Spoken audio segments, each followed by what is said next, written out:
Jay Martinez with Fight Hub TV, sponsored by stagefront.vip. Good to see you again, Eddie. Great performance of Bam. Where would you rank this victory overall for Matchroom, DAZN? Yeah, I mean, we've had two incredible weeks. You know, we had a great year, but there was two special performances from pound for pound, great fighters in Devin Haney and Bam Rodriguez. You know, special fighter, and you needed to beat Sonny Edwards, because I think those guys would breeze through the other champions. You know, and it's quite unique to see one fight two.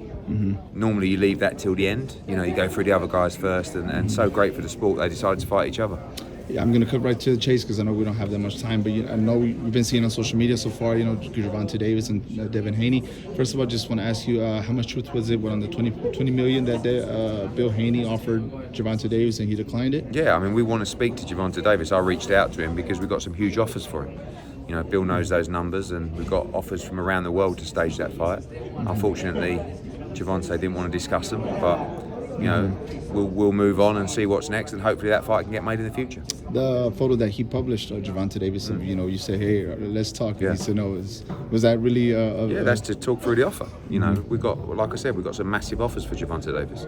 But if he doesn't want the fight, there's not a lot we can do. But we'll see. Eddie, today, Sonny came out to the ring in a chorus of boos, left to a great ovation. Yeah. What does that say about the Phoenix crowd? Yeah, you know what? I think not just the Phoenix crowd, goes to show for boxing. Fighters shouldn't be afraid to take risks. If they're in great fights and they put in great performances, their stock's gonna, like, he can come back now and headline in England a much bigger name. He can come back to America and be in a fight and people know he is. Do you know what I mean? Yeah. So you mustn't be afraid to try and be great and chase legacy, and you know, I thought he was brilliant tonight. Eddie, what do you make of Sonny's tactics in there tonight? A lot of people expect him to box and move, but that didn't happen. But you can't necessarily do that when a guy, you know, cuts off the distance and puts pressure on you. I think the cheekbone that went early in the fight, you know, distorted his vision a little bit. Then he got busted up over the eye. Couldn't, you know, blood was going in that one. So he had to fight a fight that really wasn't the right fight for him, which was to sit in a pocket and trade and try and tough it out, which was always going to come out. He was going to come out worse too. So, you know, I feel like he showed a lot of heart tonight. How did you have it before the stoppage? I gave him 2 to 3 rounds. I think 2 judges gave him 3 rounds, and 1 judge gave him 1 round, which I felt was a bit harsh. But that Bam was dominating. Word on some of the undercard tonight. Yeah, I mean, Akhmadaliev, fantastic. That's exactly how I want him to fight. I think he beats everybody at super bantamweight if he fights like that. You know, outside of obviously a Nue is a very tough fight, but Galaliafire, great punch output, and he saw tonight the levels he needs to get to. Peter McGrail, just a shocking knockout, you know, dominating the fight, and 1 punch changed everything, and a really good before the bell segment as well, and just a great night of boxing. I wanted to ask you about McGrail because I was just typing, it was a masterclass performance, and the only question was, could O'Quinn survive? And then that happened. It's just boxing, like, you know, he's such a brilliant skillster, you know, and he was punching hard tonight. He dropped him a couple of times, didn't lose a second of any round, and walked onto a right hand and got knocked clean out. I mean, that's the beauty of the sport. Switch off for 1 minute and you make the mistake. So hopefully we can make the rematch and he can get back on the horse. I know I got here a little late, but what do you think it's going to take to get Devin Haney and Gervonta Davis to fight? There's reports that he turned down an offer. Yeah, I don't know. There seems to be quite a bit of bad blood. That's why I came in and messaged him, just to try and get a little bit of, you know, I'm not really in the circle of butting heads at the moment with all those guys, but there is a huge amount of money for Gervonta Davis for that fight. So I just wanted to let him know. But unfortunately, he didn't want to know about it. You know, Ryan, you know, also commented on Twitter. He said if that fight won't happen because Gervonta will probably put rehydration clause. Quote, if I'm not misquoting, and Devin and Ryan said, "Well, let's just jump into it. I'll fight you in March." Yeah, would that also be a possibility? Yeah, I would love to fight, Ryan? but I don't think. You know, look, Ryan and Oscar and all those guys are going to want an easier fight, and that's Rolly. So if they can get Rolly, then they're going to go with Rolly. But if they can't, they might fight Devin. But let's be honest, who really wants to fight Devin Haney?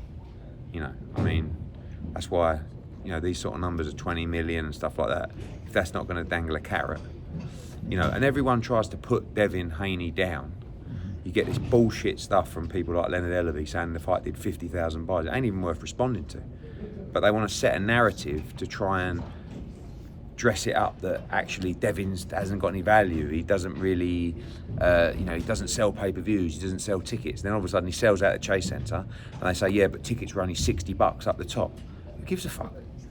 Like, you know, you should be embracing fights like that, not trying to put people down and talk yourself out of it. So, disappointing that Gervonta didn't want to talk about the fight. Did you get any kind of response from Tank? We saw that tweet.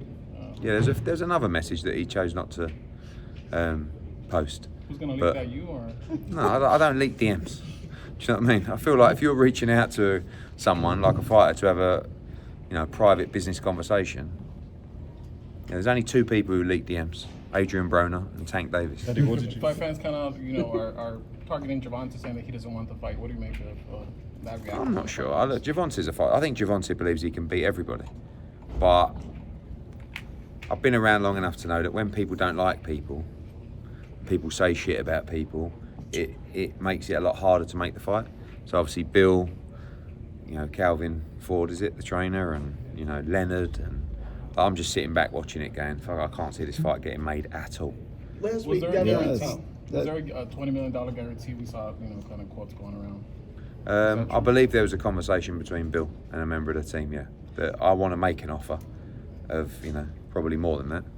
But unfortunately, don't want to have the conversation. You don't think that you just said you don't think that fight's gonna be made? Do you think it's Not just yet. because not yet? I personally think I don't think it made this year, maybe next year the latest. But you think it's because PBC Well, this year we've only got Amazon. 2 weeks left this year. oh yeah. Sorry, but I don't think 2020. it'll happen this year either. No, but I think you know they're going to need those fights. But the problem is, I don't know.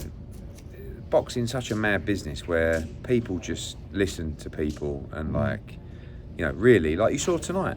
I know it's flyweights, but how good is it when like Devin next year could fight Ryan Garcia, Teofimo Lopez, and Gervonta Davis, and he would fight all of them.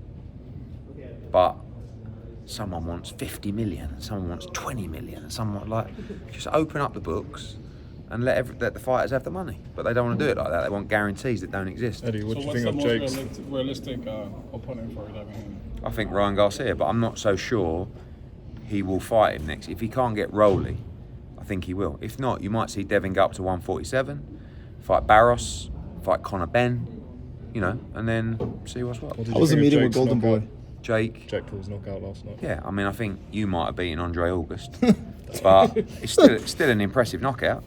You know, I mean, if he goes in there and, well, I think he looks like he's improving. I think he punches quite hard. But how that guy is 9 or 10-1, I mean, If you were promoting him, who's the best next fight for him? just someone he can beat. I just keep going. I mean, look, I doubt the numbers were spectacular last night. I doubt he made a lot of money, but he's now spinning the narrative that he's building his boxing career. That's cool, I respect that. So there may be someone who is a little bit more legitimate, because if you want to start saying you actually want to win a world title, sooner or later you're going to fight someone in the top 15 of a governing body. Anybody at cruiserweight at top 15 will crush Jake Paul to pieces. But be fun to watch. Eddie, given the enthusiastic crowds you've had in Phoenix when you come here, and also the weather's a little nicer here right now than it is in England or New York City, can we expect you to keep coming here in the Yeah, winter? definitely. I mean, we're always here once or twice a year. Great fight crowd, very knowledgeable. You Americans, you like to boo as well. Like, if one round's even average, I don't represent all Americans. No, but not all of them. I'm just kidding. You know, like even last week on the Haney show, not that fight, but like, you know, which is good because it's like G's the fighters up. So we've been here obviously for Chocolatito against Estrada.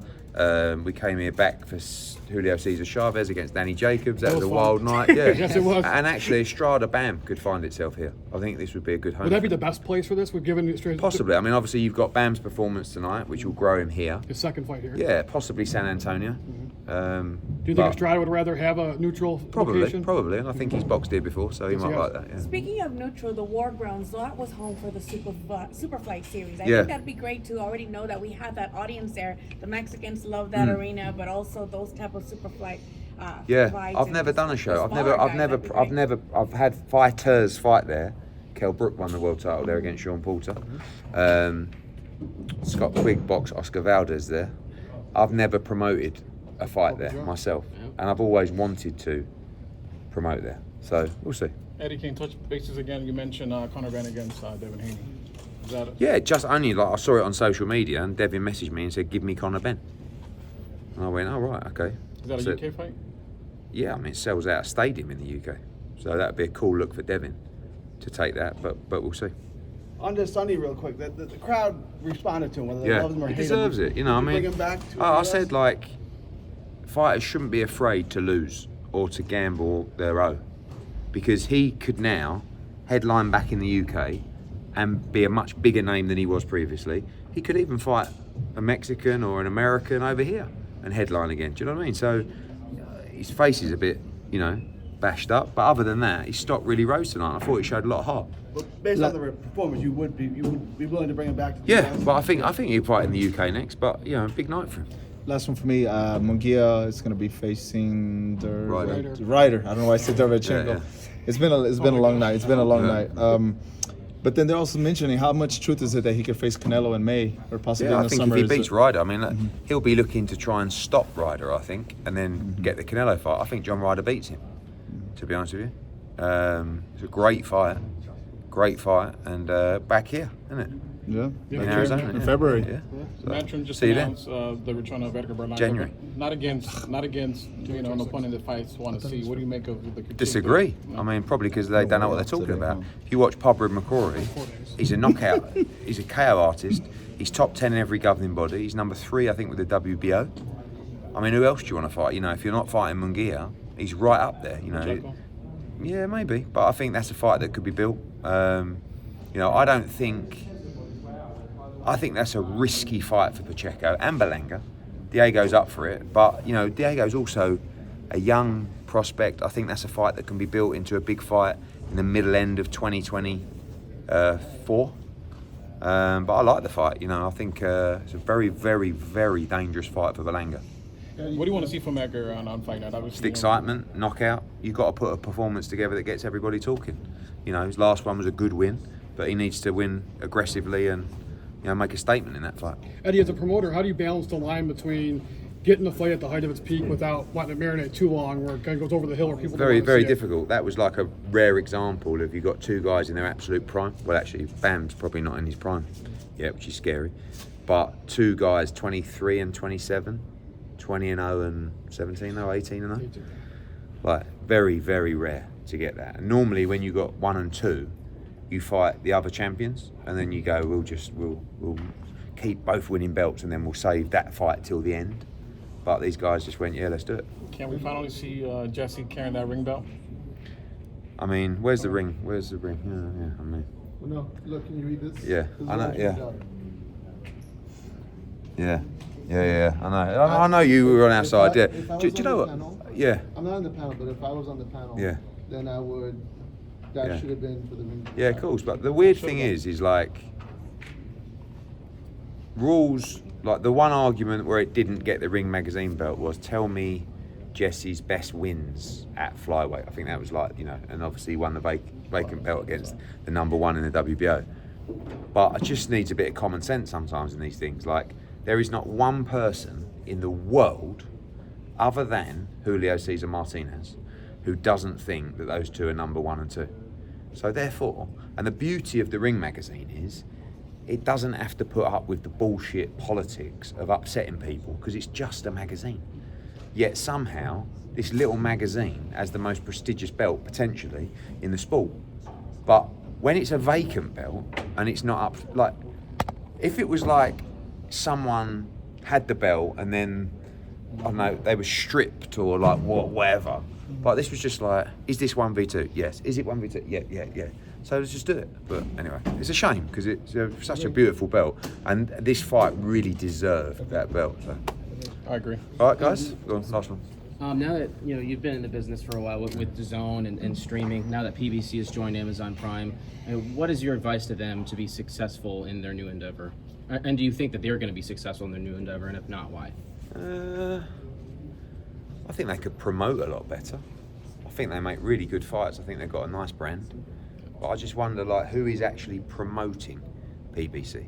You're kind of reliant upon social media and your digital engines to promote, rather than, you know, I know I talk a lot, but you really need someone out there like actually promoting these fights. I hate seeing press conferences when it's like someone who works for a TV company up at the presser asking questions rather than an actual promoter, you know, and like, I don't do it because I've got a big ego, but it's not because I just want to hear my own voice. But that's my job, the showman, to say, right, this is what we got to, So I feel like they need to, without maybe the power of a bigger broadcaster like Fox or like Showtime, now they're going to be tested in that respect, because although Amazon's a big platform, I don't know how invested they're going to be in pushing that particular deal. I think it's a rev share deal, so when there is a pay-per-view event, I guess they will be, but on a consistent basis, I think it's going to be difficult to service all their fighters. Was that the biggest problem they had over the last, would you say over the last 5 or 6 years, is that they just didn't have enough big fights and perhaps too many pay-per-views? No, it's just that the sport become too expensive. Yeah. So fighters are, on the whole, drastically overpaid. And I think overpaid sounds like a harsh word in boxing because it's such a tough sport. But the reality is the commercial value of a fighter is not being respected by us normally. We're just competing against everyone. How much does he want? Oh, I do. Yeah. And the reality is you do a pay-per-view, or you look at the viewership, or you look at the ticket sales, and the numbers don't make sense. It's like people like Teofimo Lopez. What an incredible fighter. Wants 10 million a fight. How? They don't look at the numbers and go, oh, I understand. They go, I don't care what that says. That's what I want. So, but I think we've got to focus more on just making great fights rather than trying to keep a fighter. Because what happens is a fighter becomes so expensive, they'll take the right money for a shit fight. So you end up spending a load of money on a shit fight rather than maybe getting another fighter and actually making a great fight for the same amount of money. Tell you a fighter I like at the moment, Subriel Matias.